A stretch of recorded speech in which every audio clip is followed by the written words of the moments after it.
1000 question की संविधान की माइंड गेम के क्वेश्चन चल रहे थे, उसका आज हम छठा पार्ट लेके आए हैं। जिन्होंने 6 पार्ट नहीं देखे हैं वो चैनल पे विजिट करके छठा पार्ट लेके, जिन्होंने 5 पार्ट नहीं देखा वो चैनल पे विजिट करके देख सकता है। तो चलते हैं प्यारे साथियों, आज की श्रृंखला को प्रारंभ करते हैं। आज का, यदि कोई व्यक्ति राज्यसभा का सदस्य है तो वह लोकसभा में अपना वक्तव्य दे सकता है क्या? आप इसको विचार कीजिए। हाँ, दे सकता है, बिल्कुल दे सकता है। आप देखिए, प्रधानमंत्री ही राज्यसभा से बनता है, जाके लोकसभा और दोनों जगह कर सकता, कहीं पर भी दे सकता है आवश्यकता अनुसार। भारत में प्रधानमंत्री की नियुक्ति कौन करता है? तो प्रधानमंत्री की नियुक्ति कौन करता है आप बताएंगे? तो नियुक्ति जो है राष्ट्रपति करता है, क्योंकि वो लोकसभा सदस्य के रूप में चुना जाता है, ना कि प्रधानमंत्री के रूप में। लोक योजना आयोग का अध्यक्ष कौन होता है? तो आप क्या बताएंगे? योजना आयोग का अध्यक्ष क्या होता है? प्रधानमंत्री ही होता है योजना आयोग का अध्यक्ष। नेक्स्ट है, संघीय मंत्रिमंडल की बैठक की सभापति कौन होता है? तो क्या बताएंगे? सभापति कौन होता है संघीय मंत्रिमंडल का? तो प्रधानमंत्री ही होता है। इस समय प्रधानमंत्री कौन है? तो आप बताओगे नरेंद्र मोदी है। प्रधानमंत्री का कार्यकाल कितना होता है? तो कार्यकाल आप बताएंगे प्रधानमंत्री का 5 वर्ष होता है। यानी कि एक लोकसभा सदस्य की कार्यकाल भी 5 वर्ष होता है, तो उसी प्रकार प्रधानमंत्री का कार्यकाल भी 5 ही वर्ष का होता है। प्रधानमंत्री पद को त्याग पत्र देने वाले पहले प्रधानमंत्री कौन थे? तो आप क्या बताएंगे? पहले प्रधानमंत्री मोरारजी देसाई थे, प्रधानमंत्री पद से त्याग पत्र देने वाले। कौन से प्रधानमंत्री सबसे अधिक समय तक प्रधानमंत्री रहे? तो क्या बताओगे आप?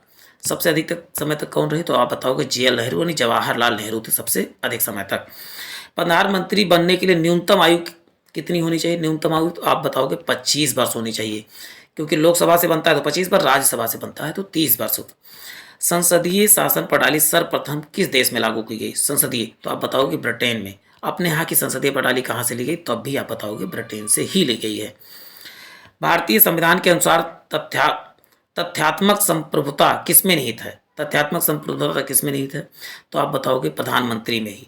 यानी कि सब, वैसे तो आप जानते हैं कि नाम के हिसाब से ही राष्ट्रपति के पास शक्तियाँ होती, काम की शक्तियाँ किसके पास होती? तो आप बताओगे प्रधानमंत्री की। भारत का प्रथम प्रधानमंत्री कौन था? तो अब प्रथम प्रधानमंत्री कौन था? तो JL नेहरू, यानी जवाहरलाल नेहरू, चाचा नेहरू इन्हीं को कहते थे। अभी तक कितने प्रधानमंत्रियों की मृत्यु पद पे रहते हुए हुई है? तो क्या बताएंगे कितने की हुई है? 3 प्रधानमंत्रियों की मृत्यु पद पे रहते हुए हुई है। अब आपको कमेंट करना है कि 3 कौन कौन ऐसे प्रधानमंत्री जिनकी पद में रहते हुए मृत्यु हुई है। प्रधानमंत्री को पद और गोपनीयता की शपथ कौन दिलाता है? तब भी आप बताएंगे राष्ट्रपति ही दिलाता है। चलते हैं, किस प्रधानमंत्री ने एक बार अपने पद से हटने के बाद दोबारा पद संभाला था? तो इसका उत्तर क्या बताएंगे आप? इंदिरा गांधी ने पद हटने के बाद दोबारा पद संभाल लिया था। जवाहरलाल नेहरू के बाद भारत के प्रधानमंत्री कौन बने? तो भारत के प्रधानमंत्री बने टेम्परेरी रूप से गुलजारी नंदा ही बने थे। चलते हैं, संसदीय शासन प्रणाली में वास्तविक कार्यपालिका की शक्ति किसमें निहित होती है? तो बताएं प्रधानमंत्री के पास ही होती है। वास्तविक की बात कर रहा है। और नाम मात्र का किसके पास होता है? तो आप बताइए कि राष्ट्रपति। सबसे कम आयु के प्रधानमंत्री कौन थे? तो आप बताएं राजीव गांधी सबसे कम आयु के प्रधानमंत्री थे। लोकसभा में बहुमत दल का नेता कौन सा होता है? बहुमत दल का नेता कौन सा होता है? तो आप बताओगे प्रधानमंत्री ही बहुमत दल का नेता होता है। किसी प्रधानमंत्री की नियुक्ति के समय वह किसी सदन का सदस्य नहीं है तो उसे 6 महीने के भीतर सदस्यता लेनी पड़ती है। और कौन था जो सदस्य नहीं होते? पहली बार कौन बना था? तो HD देवगौड़ा, जो किसी समय सदन का सदस्य नहीं था तब भी उनको प्रधानमंत्री बनाया गया था। लेकिन कंडीशन होती 6 महीना के अंदर तो उनको किसी न किसी लोकसभा या राज्यसभा की सदस्यता ग्रहण करनी पड़ती। वह कौन प्रधानमंत्री एक दिन के संसद नहीं गए, एक दिन भी संसद नहीं गए? तो चौधरी चरण सिंह जो ऐसे प्रधानमंत्री थे, एक दिन भी संसद का जो है सामना उन्होंने नहीं किया। यथार्थ कार्यपालिका की समस्त सत्ता किसमें निहित होती है? यथार्थ कार्यपालिका की समस्त सत्ता किसमें निहित होती? तो आपको बता दो मंत्रिपरिषद में होती है। यथार्थ कार्यपालिका की समस्त सत्ता किसमें? तो आप बताओगे यथार्थ मतलब वास्तविक रूप से, तो आप बताओगे मंत्रिपरिषद में। संसदीय मंत्रिपरिषद के मंत्री किसके प्रति उत्तरदायी होते हैं? तो क्या बताओगे? लोकसभा के प्रति उत्तरदायी होते हैं। किसके प्रति? आप बताओगे लोकसभा के प्रति उत्तरदायी। भारत में किसी सदन का सदस्य बने बिना कोई व्यक्ति मंत्री पद कितने दिनों तक रह सकता है? तो आप बता दें 6 माह तक किसी भी सदन के सदस्य बिना बने ही प्रधान या किसी भी मंत्रिपरिषद में रह सकता है, प्रधानमंत्री भी बन सकता है। संविधान के किस अनुच्छेद में मंत्रिपरिषद की नियुक्ति एवं पदच्युत यानी पद से हटाने की बात किसमें की गई है? तो आप बताओगे अनुच्छेद 75 में मंत्रिपरिषद की नियुक्ति और हटाने के संबंधित बात किसमें की गई है? तो आप बताओगे 75 में। मंत्रिमंडल का गठन कौन करता है? मंत्रिमंडल का गठन कौन करता है? तो आप क्या बताओगे? केंद्रीय मंत्री जो होता है मंत्रिमंडल का गठन करता है। स्वतंत्र भारत का प्रथम कानून मंत्री कौन है? स्वतंत्र भारत का प्रथम कानून मंत्री आप क्या बताएंगे?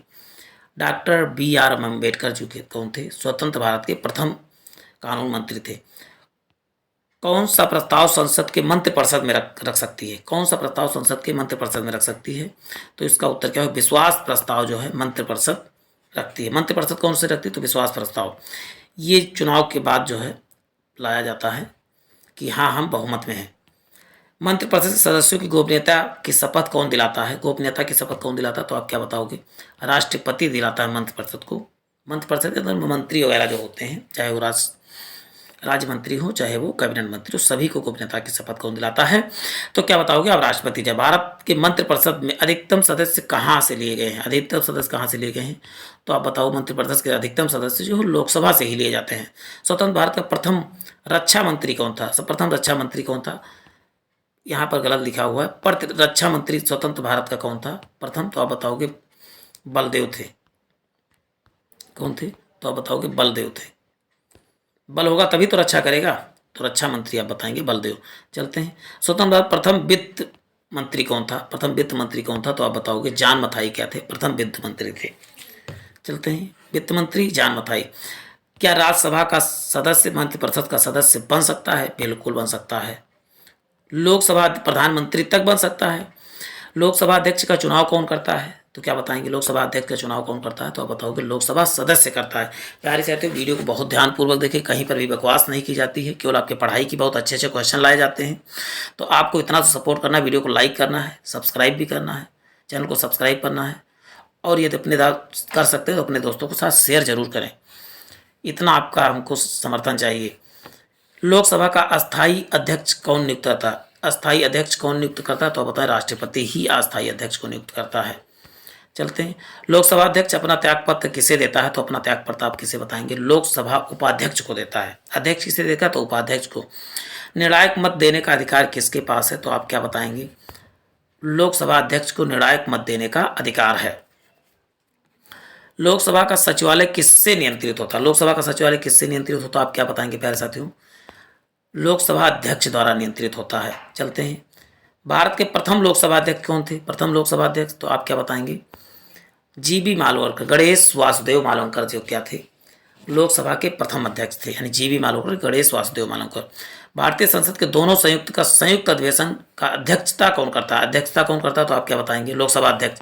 लेकिन बुलाता कौन है? तो बुलाता राष्ट्रपति है, जबकि अध्यक्षता कौन करता है? लोकसभा अध्यक्ष करता है। लोकसभा में किसी विधेयक को धन विधेयक के रूप में कौन मान्यता प्रदान करता है? तो बताएं लोकसभा अध्यक्ष ही करता है। किसी समिति का पदेन अध्यक्ष लोकसभा अध्यक्ष होता है, तो किसका? तो नियम समिति का पदेन अध्यक्ष कौन होता है? तो बताएं लोकसभा अध्यक्ष होता है। नियत समिति आप याद रखिएगा। नियम समिति जो नियम बनाने की समिति होती है। लोकसभा महासचिव की नियुक्ति कौन करता है? लोकसभा महासचिव की नियुक्ति कौन करता है? बताइए। लोकसभा स्पीकर जो है लोकसभा महासचिव की नियुक्ति करता है। कोई स्पीकर के खिलाफ अविश्वास प्रस्ताव लाया जा सकता है? तो इसका उत्तर है किसके ऊपर लाया गया था? तो KS हेगड़े के पास, लेकिन पास नहीं हुआ था, इन्होंने पहले इस्तीफा दे दिया था। चलते हैं। लोकसभा का जनक किसे माना जाता है? लोकसभा का जनक किसे माना जाता है? तो आप क्या बताओगे? GV मालवणकर, क्योंकि पहले अध्यक्ष कौन थे? तो आप बताइए GV मालवणकर ही थे। लोकसभा का प्रथम उपाध्यक्ष कौन था? प्रथम उपाध्यक्ष कौन था? तो आप क्या बताएंगे? लोकसभा का प्रथम उपाध्यक्ष कौन था? अध्यक्ष कौन था? GV मालवणकर, लेकिन अयंत सैनम अयंगर, आप अंगर लिखा लेकिन आप आएंगे इसे पढ़ेंगे, ठीक है। लोकसभा का प्रथम उपाध्यक्ष कौन था? प्रथम उपाध्यक्ष कौन था? तो अभी बात हो चुकी है, अनंत सैनम अयंगर थे। किस लोकसभा अध्यक्ष का कार्यकाल सबसे लंबा रहा? सबसे लंबा कार्यकाल किसका रहा? तो आप बताएंगे बलराम जाखड़ का जो है कार्यकाल सबसे लंबा रहा। बलराम का कार्यकाल राम से भी बड़ा थे बलराम, तो ऐसे आप लीजिए सबसे बड़ा कार्यकाल रहा है। लोकसभा के अध्यक्ष एवं उपाध्यक्ष की अनुपस्थिति में लोकसभा अध्यक्षता कौन करता है? तो क्या बताएंगे इसका उत्तर? लोकसभा का वरिष्ठतम सदस्य जो है, जो दोनों अनुपस्थित है, वरिष्ठ सदस्य ही इसकी संचालन करेगा। राष्ट्रमंडल अध्यक्षों के सम्मेलन का पदेन महासचिव कौन होता है? पदेन महासचिव कौन है? तो इसका उत्तर क्या बताएंगे आप? लोकसभा महासचिव जो होता है, राष्ट्रमंडल अध्यक्षों के सम्मेलन का पदेन महासचिव होता है। चलते हैं। भारत के लोकसभा अध्यक्ष किस देश के हाउस ऑफ कॉमन्स के अध्यक्ष के तहत होते हैं? तो इसका उत्तर क्या हो जाएगा? इंग्लैंड के जो होते हैं लोकसभा अध्यक्ष जो किसी देश के हाउस ऑफ कॉमन्स के अध्यक्ष की तरह होते हैं। लोकसभा का सचिवालय किसके प्रत्यक्ष पर्यवेक्षण एवं नियंत्रण में कार्य करता है? लोकसभा का सचिवालय किसके पर्यवेक्षण में काम करता है? तो आप बताएं, लोकसभा अध्यक्ष के पर्यवेक्षण में काम करता है। भाई उसका मुखिया है तो उसी पर्यवेक्षण में काम करेगा ना। भारत का प्रथम महिला लोकसभा अध्यक्ष कौन थी? पहला महिला लोकसभा अध्यक्ष कौन थी? तो आप बताएं, मीरा कुमार महिला थी, मीरा कुमार। लेकिन कुमार आप कुमारी ना लगाइएगा, नाम ही इनका कुमार है। निर्वाचन आयोग का गठन कौन करता है? तो बताएं, राष्ट्रपति निर्वाचन आयोग का गठन करता है। आप मन में सोचते रहिए, निर्वाचन आयोग का गठन किस अनुच्छेद के अंतर्गत किया जाता है? तो आप मन में सोचिए, इसका उत्तर क्या हो जाएगा? अनुच्छेद 324 के तहत जो निर्वाचन आयोग का गठन किया जाता है। भारत में निर्वाचन पद्धति किस देश से ली गई है? निर्वाचन पद्धति तो आप क्या बताएंगे? ब्रिटेन से। निर्वाचन पद्धति ब्रिटेन से ली गई है। मतदाताओं का पंजीकरण का उत्तरदायित्व किसका होता है? तो आप बताओगे, निर्वाचन आयोग का होता है।